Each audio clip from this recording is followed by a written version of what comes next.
I got interrupted there, so I had to stop and start again.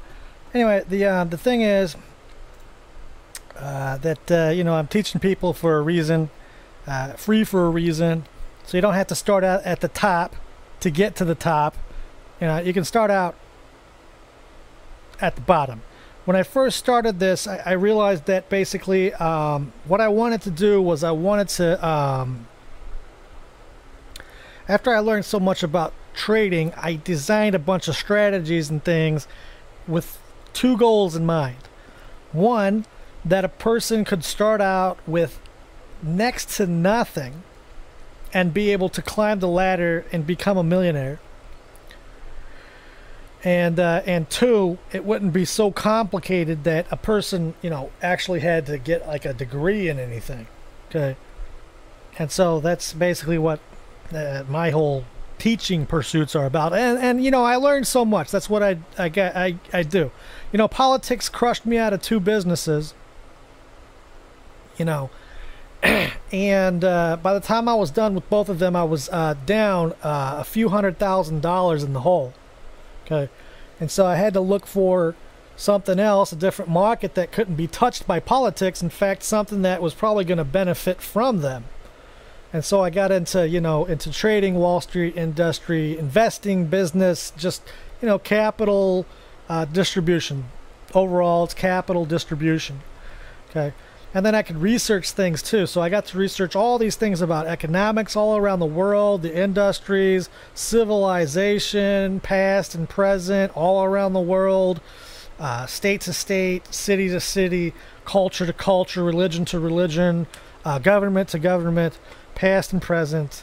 All these things that I would never have researched if I wasn't forced out of my other businesses. So they forced me out of business, and then I come back with a vengeance, you see. So now I'm all educated, self-educated, and then I'm educating other people about how they can come back with a vengeance and actually not get killed by them. They don't care who they mess up. They don't. They got other intentions. Even the people that it looks like they're helping, they're just gonna wipe them out when they get to that stage in their plans. So I'm the resistance. If you're listening to this, you are too. Okay, so how I would trade this, basically, instead of using futures outright here, I would just invest in the options contracts here, which would be cheaper. I would put my stops, at places accordingly. The thing is, though, here's the difference. These the option strikes are 50 cents apart. Okay. So there's that, but you can set these up, and I'm not going to go through it. You actually do need to look on YouTube. I'm just going to keep this thing short. You do need to look on your YouTube and look up how to trade options on the Thinkorswim or whatever platform you're going to use to do this with. I do recommend going to Options House, and if you don't go to Options House, maybe you go to something better or just as good. Basically, the reason why I suggest Options House or doing otherwise is because if you go to trading websites where they're in the chat forums, they're in the forums, contact people on the forums, you learn a lot like that. Or you can just ask Google or YouTube and they'll tell you too. Basically, what they'll tell you is where you can get the cheapest options. So, with Thinkorswim, that's TD Ameritrade's brokerage, trading brokerage, and their platform.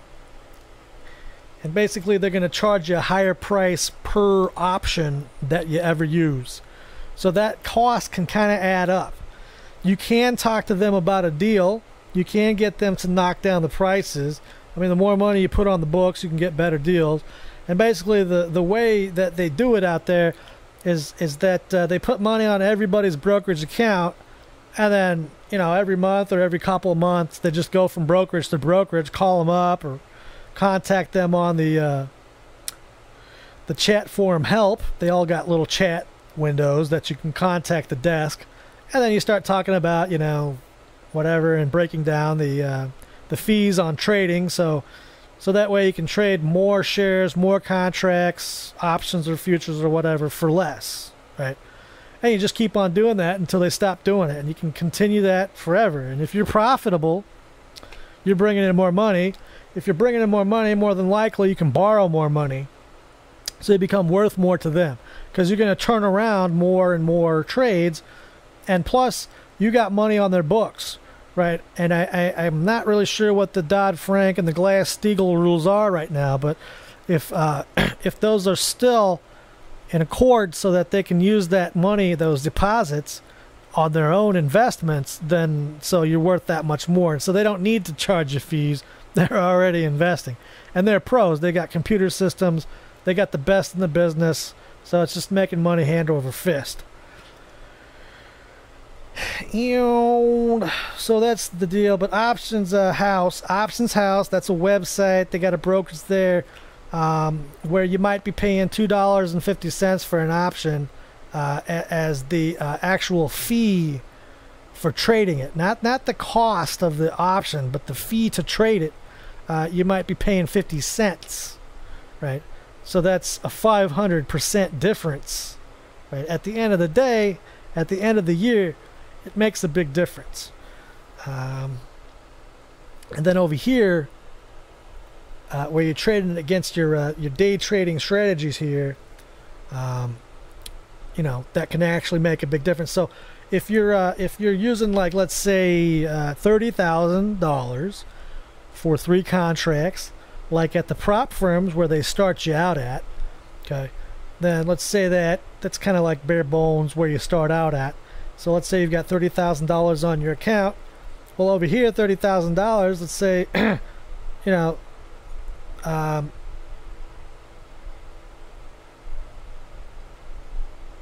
$1.50. Let's put it at $1.50. $1.50 per contract,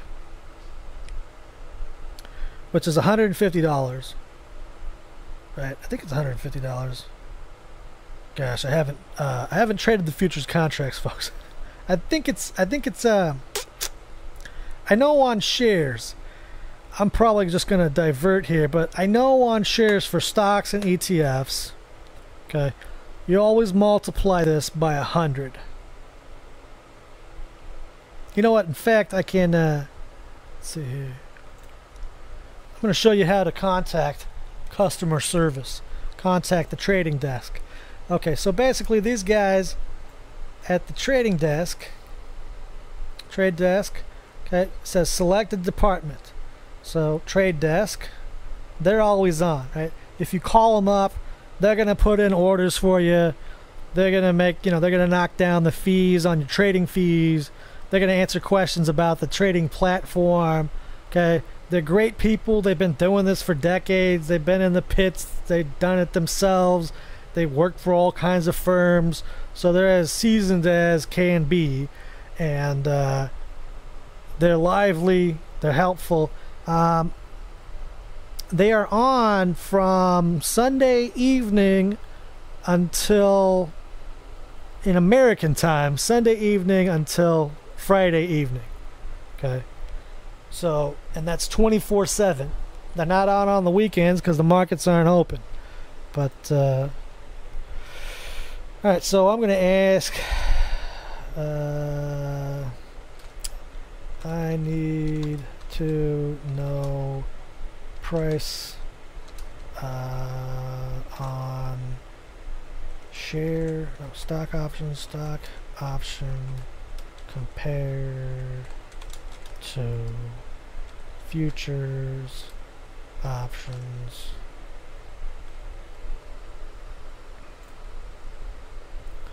Alright, so it'll just take a sec. I think I'll put the question in right here. I know on stock shares the options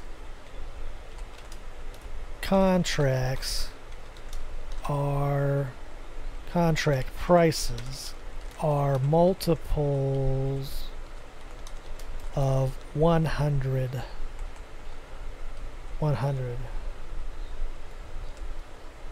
dollars.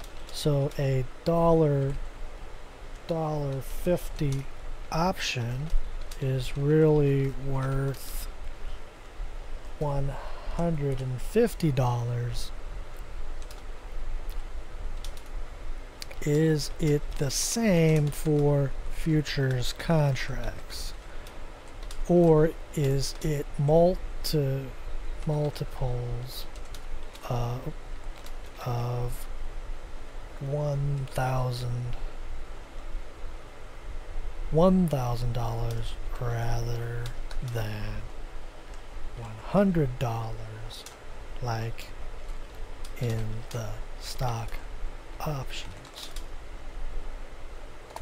Okay, let's see if we get some customer support. They usually don't take very long as you ask on the live platform. If you ever ask questions to them on the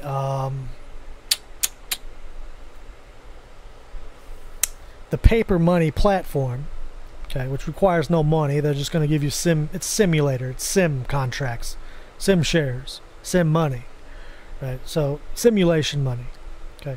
If you ask them on that platform, it's going to take forever before they get to you. You're just at the bottom of the list. And but if you ask on the live platform, then they get to you because you're paying. And if you're paying, you know, then of course it's worth it to them. Okay. Either way, though, the leverage on the option is worth more than out here in the live, you know, the spot price, whatever, you know. You can get into more contracts for less money, more futures contracts for less money through the options contracts. It's the same thing in any other market that they got options for. Okay. So there's less at risk. You can get more traction. You can get more exposure with the same amount of money. So if you were investing $30,000 into futures contracts out here, you know, that's like 33 contracts on the S&P 500 E-mini, then you can invest into options on those things. Now your firm might not let you. That would be something that you would do on your own. But you could use the $30,000 and get control of, let's say, I don't know, maybe 30 contracts. I don't know. But a lot more contracts, and therefore every tick that the price moves on the spot down here on the underlying market, which is the futures market, then you stand to make that much more, right? Now you also stand to make that much, lose that much more, right? So you need to be a good trader. You have to have your defense skills, right? You know, which is the engine of all of this. So doesn't mean that you need to just start getting into leverage, guys. You got to be able to defend yourself. If you know how to trim the costs and defend against the risks, hedge against the risks constantly, ducking and weaving, right? You never run out of energy, you never run out of focus, it never catches you off guard, okay? Then, you know, it's just going to feed you nonstop, right? But as soon as you lose your guard, or if you don't even know how to do that, and you're on margin, oh man, it's like, okay, let's say you were going to get, you were fencing with the market. You know what fencing is? It's that thin little sword, right? It bends, it flexes, it whips through the wind, okay? You were fencing with the market, right? So instead of being stabbed by one fencer, okay, it's like being stabbed by 100 fencers, right? But if you're making profits, it's like being fed by 100 fencers. So now, is this the only kind of margin? I'm going to get off these options. I'll probably, if I get requests, I'll probably make a video about options. I'll get into it deeper. And I'll be sure I have a little bit more information on this stuff, so I'm not asking customer service. It doesn't look like they're going to get to me right now, which is surprising, because it's the middle of the week. But anyway, let's close this. Just leave that on in case they get to me. So margin. Now, They're not really going to give you margin on, the brokerage won't give you margin on the futures.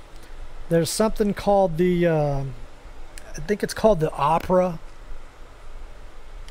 and they give you the margin, and there's a system that they use for giving you margin so that you don't have to come up with the full amount for your contracts, your futures contracts, right? Because basically they can put a computerized limit on you. If you lose if you lose all their leverage, they can pull you out. Okay, you know, it's just that easy. And but basically, instead of spending, what is it, a futures contract on the S&P 500 is worth, let's see, price on the futures, right, or price on the S&P 500 E-mini market is what, 2,300 times 50, because it's $50 per dollar on that futures market, right? It's not a dollar for a dollar. It's $50 per dollar. Okay, so each contract is worth $150,000. Okay, now that's out front, out in the open. But then you know how money managers are. They got a lot of money, they got a lot of credit, so they know how to do this business. So what they're going to do is they're going to give you leverage.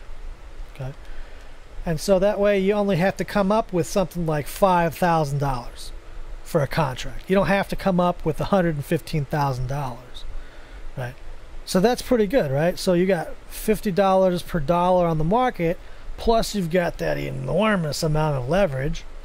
Okay, but if you lose on them, they'll just take you out or whatever, or you're in debt. But the main premise is that the market is just not going to just drop 50% in a day. It's going to take a long time to get to 50%, right? And hopefully by that time you've already lost all your money and you're not on their leverage anymore. You understand? It's not just going to go from like 2,300 down to 1,150 or whatever.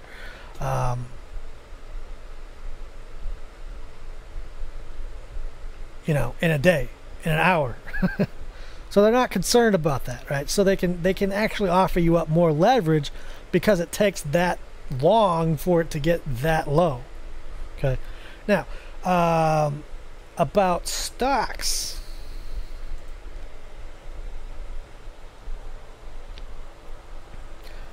There's such a thing as margin. Okay. And margin is leverage. Okay, all these brokerage platforms, the brokerages, they all offer margin. The law allows them to give you 2 times margin, which is 2 times whatever you got on the account, okay, with them, which means that you double whatever you got. Okay, you've got that much stock buying power, not futures buying power, not options buying power, and not Forex buying power. The Forex has their own margin system like the futures does, and it's separate than your actual platform broker, right? Okay, the brokerage creates these platforms, and that brokerage offers you margin on shares, stocks, ETFs. Then there are other leverage industries that offer leverage on futures, which is separate from the leverage makers for Forex currencies. Okay. And then, you know, you've got banks that offer you leverage on buying houses, right? So they're a different leverage industry. Okay. Anyway, you get day trading, buying power, equity commissions. Okay, so all these little things, when you choose these little things, here's the settings right here in this little gear. You get this, then you can pick whatever you want to pop up here at the top. And so day trading power is actually different than a longer term. So if they give you day trading leverage, it's worth more than long-term leverage, and in order to use it, you have to be out of the market by the end of the close, you know, at the close at the end of the trading session. You can't hold overnight positions with that leverage, because it's more risk to them. Okay. And there's reasons why the market's volatile. There's less liquidity after markets, so they stand to lose even more. Everybody's asleep, you know, overnight, so nobody's even at the wheel, and they're lending out all this leverage, and so it's just problems after problems. So they don't let you take so much leverage out there. But you can still use leverage for overnight and long-term positions, just not as much.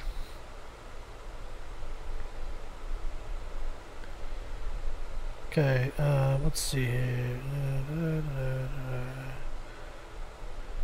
Now, options buying power is the same as how much actual money you put in your account. Oh, what is this? Regular futures margin. Maybe they do put give you margin on futures now. I don't know. I haven't looked into it. I'll look into it sometime. You can contact them about that. How about that? Let's see. Overnight futures buying power. That's probably what you got on the account. In actual money, not with their leverage. Stock buying power. This one right here. So let's put that one up. All right. That is not what I wanted.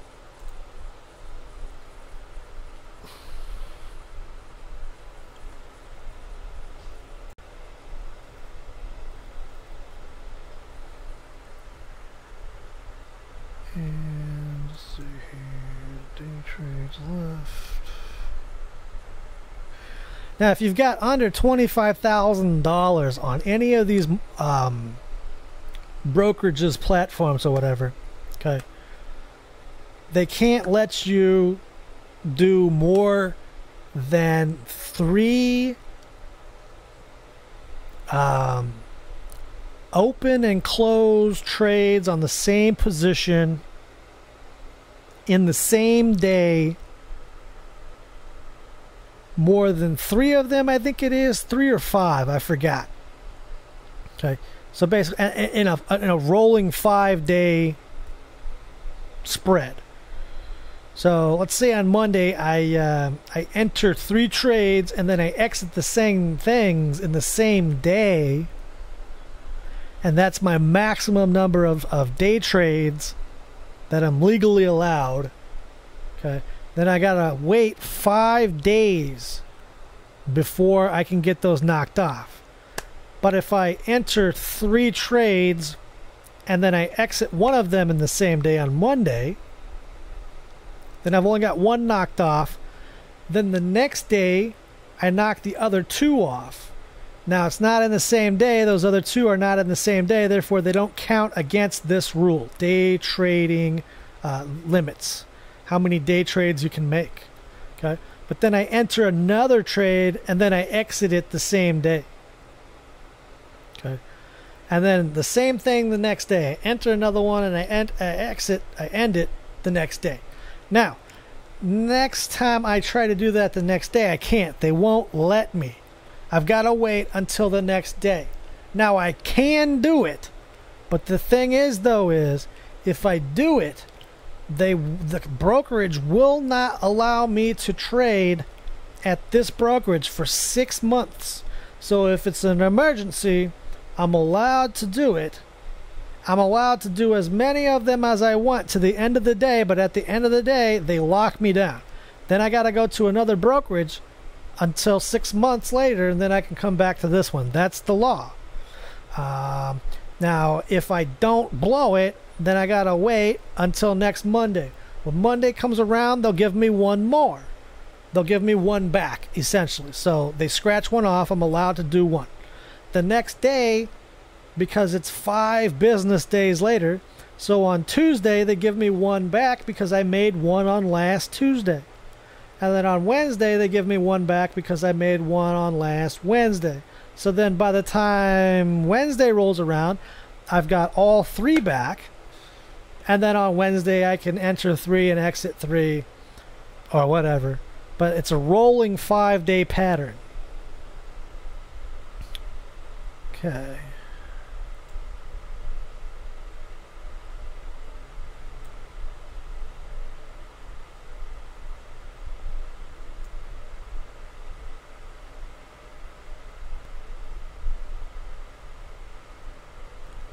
basically what I was going to show you was that basically, you know, you choose these things here, and then it shows you the digits at the top of your screen every day. You can pick and choose what you want up there. Basically what I was going to show you was it's probably this one. I haven't seen it in a while, but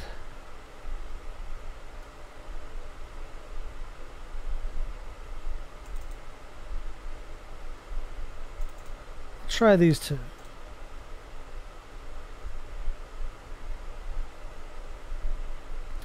Okay, they don't exist. You know, I'm not really trading on this platform, so anyway, basically it would show you how much margin you've got. So basically, if you come in with $2,000, you keep the account up there, $2,000 or higher, they'll give you 2 times margin. So that means that they'll double whatever you got. If you got more than 25,000 on there, they're legally allowed to give you 4 times margin.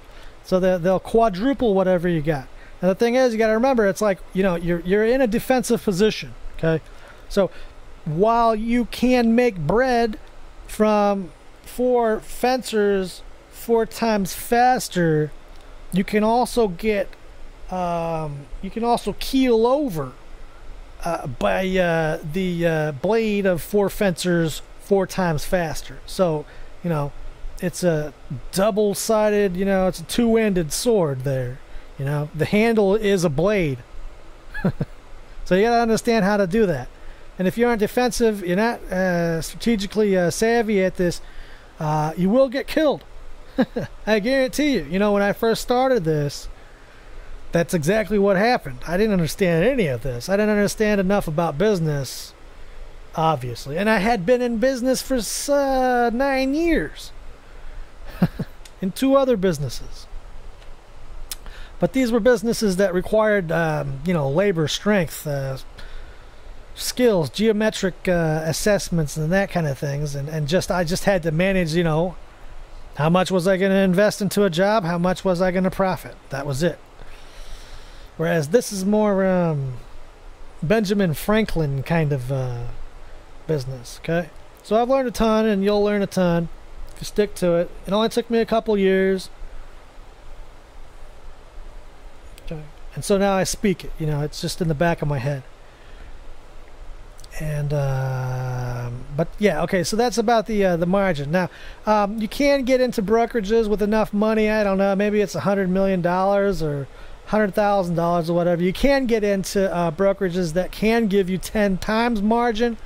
And then if you're in the elite status up there with so much money, and maybe you got like a broker's license or whatever, I don't know what the limitations are up there at the 10 times margin, and then higher. But I'm sure you got to have accreditations. You got to have the capital behind you to even justify giving you that margin, because you've got to have collateral in the first place. But basically, you can get up there to hundreds of times margin. It's not common, but you can. And the thing is, though, is that they actually, there was no laws about this in the past. So basically brokers could give anybody, just anybody, didn't know anything, 100 times margin or whatever. Just they could do it. But then you would owe them your farm or your business or your house if you blew it. So it wasn't like they were really losing. You know, whereas now they can't do that. And the thing is that you can get interest fees, you know, that are something like 0.0001%. It's so cheap. It's virtually nothing on this margin. Now the thing is, though, is that if you suck, okay, margin is a poison. You never use margin if you are not doing this as a full-time job. And even then, if it's a full-time job, but you know, you don't work very hard, or maybe you don't even work long enough, like you're not working 18 hours a day, you're working only 6, okay, or 8, okay. instead of 18 a day, and 5 to 7 days a week, 6 on average, right? You're gonna get slaughtered at this margin thing. You know, I don't recommend it. If you're gonna use margin in the options. Just do regular futures trading. That gives you margin. Forex, they give you margin. It's ridiculous how much margin they give you in Forex. Okay, so you know, and it's out there. It's not going to kill you. You're not going to get killed with that kind of margin, like in the futures and the Forex currencies. But they sure will get you in the stocks. Okay, unless you're using options contracts, that kind of margin is different. The brokerages don't offer margin on options. That kind of margin, the leverage, is offered by those institutions out there, just like the futures leverage institutions, the Forex leverage institutions, the real estate leverage institutions, the business leverage institutions, yada, yada, yada. The options market makers, they make the leverage out for you. They're separate than the brokers that you're dealing with. These brokerages are not them, so they're separate. But the brokerages are allowed to give you leverage on the stocks called margin. You know, and that's industry wide. If you think about that, you know, there's hedge funds out there. Hedge funds are on tons of margin, and so when they get backed up on a wrong, you know, if they're wrong on their trades, right there, they're out there on margin. They're trying to get rich fast, and they can if they're good, but you know, it's a double-ended sword, and so the handle's the blade as well. If they aren't using it right, then obviously they're going to get blown out of their positions. When they have a margin call, it's the same thing as when you have a margin call. The leverage industry, whoever it is that they're getting leverage from, calls them up and says, you gotta pay up today, or you gotta add more money to the account. Now, if they can't come up with more funds to the account, some of them can, but if they can't, then they gotta liquidate, you know, as many shares as it takes to equal out with their margin, their broker, whoever their margin broker is. And so what that means is that sometimes you can catch hedge funds, multiple hedge funds off guard at the same time, and then they got to dump tons of shares out all at once. So the market will get this big jolt down, and there's no other reason for it than that. And so it just gives you like an opportunity to buy everything way low and then have a quick price jump back up, because as soon as everybody figures out what it was, right, that market's going back up. So if you can kind of anticipate what that was, because you know what's going on out there in the big macro picture, because you work, you pay attention to news and that kind of thing, okay, then you can take advantage of those. And the thing is that the computers, they basically do the same thing. I mean, they don't know what's going on. They can't see out here. They're just looking at numbers in there as if, and so they see this volume, and so they'll sell it down even lower, right? Because they don't know. They think that there's a bear market or something. They don't know what the news is. They're just doing what they do. This is their job. And so they sell it down even lower, and so you know that these prices are just down here for no reason. So then you back up the truck, right? You're going to run a train in there and just scoop up everything you can market wide, and then it's off to the races. And then by the end of the day, probably, or the end of the week, it depends on how long it takes to get back to, you know, roughly where it was before this boohoo story began. Then that's as long as you're probably going to hold all that. And then in the meantime, you're making, you know, buku bucks. And if you're that good, then you use all the margin you possibly can. If you're in that deep, deep enough that you can call around, right, to all your, you know, buddies, your brokers, people who know people, and then have that money trucked over, you know, by wire, then obviously you can get in deeper. Just tell them you're going to have it back out here in about a couple hours. This is the reason why. Show them, and then if you got a reputation, they'll put it on you. So that's kind of how things work.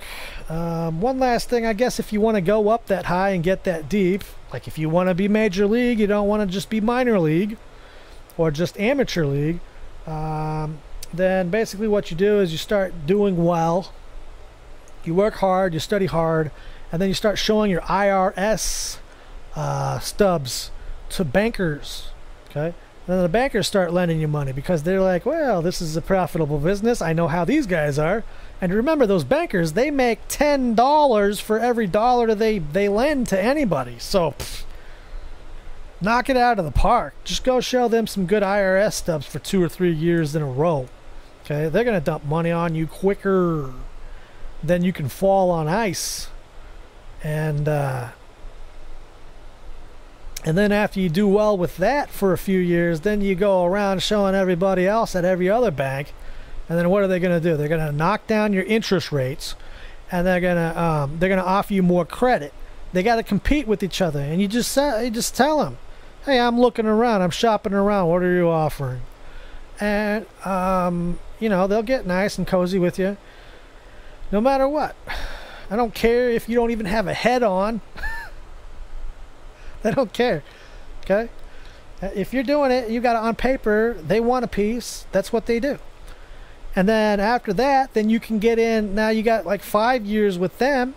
Now you can get in even deeper with the other money markets out there, which are going to give you even more credit because they know guys like you. That's all they work with. Whereas banks, they work with, mostly like regular businesses and real estate, investors, things like that.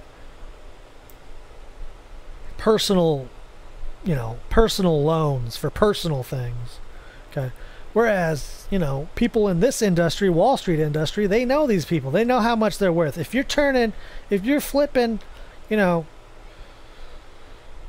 Major League, they're going to set Major League on you. Okay. And they don't care. They really just can't care. And they might even, if you want to, they might even call around and just put so much on you, your head's going to blow up at the sight of how many figures that they put on you. Now, it's tough. It can be tough work. You're going to die if you blow this. You got to have enough aside, so that way you can survive a few years, because nobody's going to give you any money for a while, probably, unless they don't know about you. Okay? If you blow it, but you don't want to blow it. You want to make it, and then when you make it like 1 or 2 years, then it's easy street, because you profited at the same time. You made them money, you made you money. And the thing is about it, the more money that you've got, the less risk that you need to take in order to make a ton of money, right? So, what's 5% of 500,000? It's $100,000, $5,000, $25,000, right? So, if you want $25,000 a year from your investments, you need to set yourself up business-wise to get 25% out of $500,000. Okay. Well, 5% is mediocre. I mean, that's like the bare minimum. I mean, that's actually pretty darn bad in this business, right? If you were investing in a hedge fund, the minimum you expect is 5% a year, or on average over the years. Okay. So that's pretty piddly, and you're not even going to do anything. You're just pushing their button, and then they're off to the tracks for you. Okay. Probably something like a mutual fund would give you something like that, right? Now, the active investors, the hedge funds that actually actively hunt for opportunities in the markets, all markets, not just stocks, some of them actually go to the corporations. What they'll do is they'll use the investors' money. They'll buy up 10% or more of the shares of the company. They'll go to the corporation. They'll set down their own management on the board of the corporation. They'll fix the company, right? So if the company is not going to do very well, then the company needs to sell itself to another corporation. And so they got, that firm, that hedge fund that you're invested in, put your money in on the shares on that company. They went there in person. They sold the company to another company, which means that other company bought their shares, all the remaining outstanding shares or whatever.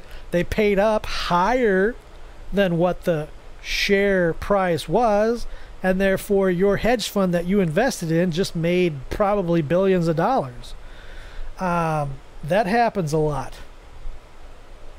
But those corporations can also do something called a poison pill, and that's where they set themselves up strategically so that you can't do that, so you guys can't get in there, and so the opportunity just isn't there. So it's not all, you know, it's not Candyland. You actually have to work, and there are complications and challenges out there. But those are parts of the things, and you can get up to that level if you wanted to. That's kind of a lifelong devotion. It's not 40 hours a week, though. It's 80 hours a week. It's very competitive. But you know what? I'll tell you what. You don't have to be... you don't have to run a big hedge fund like that. You just have a lot of capital. And you know, there's a lot more little corporations than there are big corporations. For instance, excuse me, I've got hay fever or something like that.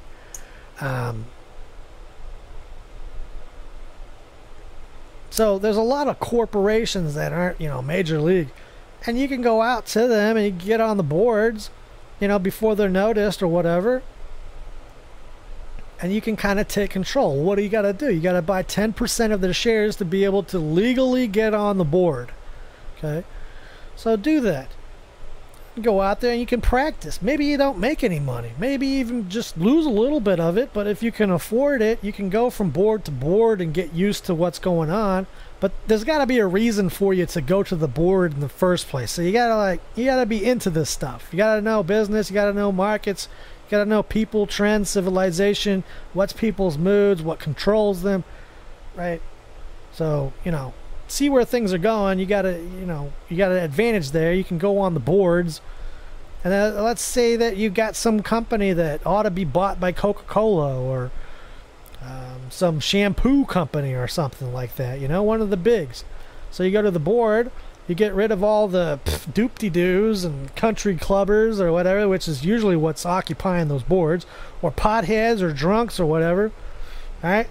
So you study the board, you study their operation, you'll go to their meetings, eventually you figure out everything, and then you offer them, you say, okay, these are the deals, these are the possibilities, this is why. And then you've got a list, you got a hit list, or what I would call a sit list. Hold your tongue and say "thit." A hit list that basically has all of everybody's deficiencies, what they aren't, what they are, what they are incapable of knowing, what they are incapable of doing. If you're good at this, okay, you can read people at the poker table, and you know exactly what's meaning what, when they're lying, when they're bluffing, when they actually got something, and who's valuable to your pursuits to get things passed. Because you're gonna have to campaign to get things passed, right? Which means you're probably gonna have competition, maybe not, but probably so. And so you're gonna have to trim the tree. You know, you're gonna have to lop off some of them branches, right? And if you're already equipped and you're good at it, you know, come in there and swing the axe, right? And do everybody a favor, get those shares up. Now, if you're new to the game, you're probably not going to be widely accepted at the board. Maybe, maybe not. But if you go from board to board and you keep on practicing, eventually what's going to happen is that they're either going to lose money because they didn't follow your advice, or they're going to make money because they followed your advice eventually after you left. Now, there's no reason to have you leave first, you know, because you're holding their shares, right? Which gives that gives their price on their shares more money, right? So there's no reason to chop you off and then do what you're saying. But if they do what you're saying, it's probably because finally they thought about it long enough and then they figured it out. They tried it and you were right. Now you got a reputation. So you do that at enough companies, and even before you go in the door the first time, they know you just took up a big position. All right? So they already know that you're good at this. So they're actually looking forward to you, and that gives you leverage on your campaign. When you're at the board and you're persuading them on what you want the company to do in order to make more money, right? You want to make the company more money, right?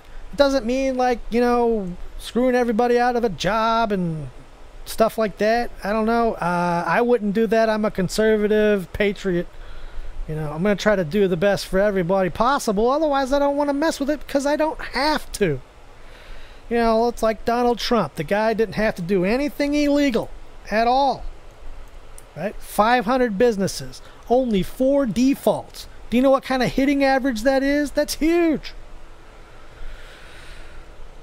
Right? Perfect hitting average in the major leagues is like 3 out of 10. So that's like 99.999%. I don't know. It's a pretty good average. So anyway, and he did it all legally. He's like the guru. In my research on this feller, he is a guru of augmentation of life's value. When you buy a Trump thing or you go stay at a Trump place, what are you getting? You're getting like the cream of the crop, the best, right? It's like when you go to Vegas and you spend all that money, right? You're supposed to get the best that there is. Okay? It's the same thing there. That's what you expect from the Trump enterprise.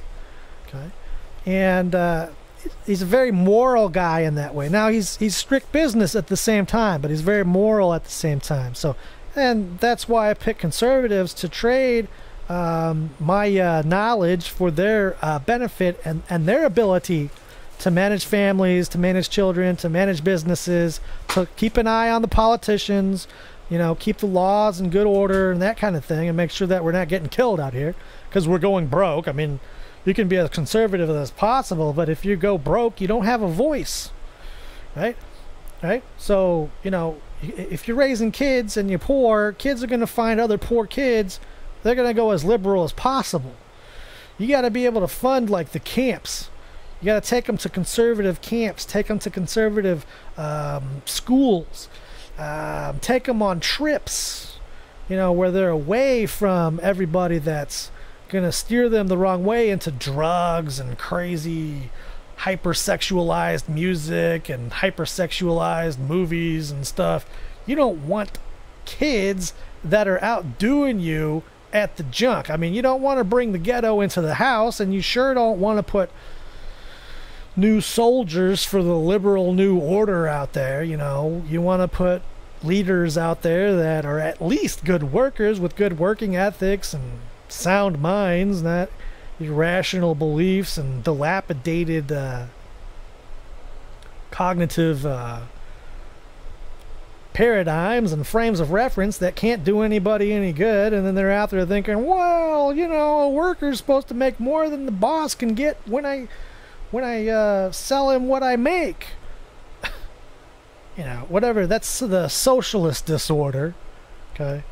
There's all kinds of weirdest things out there, and then there's even worse things than you might have even heard of.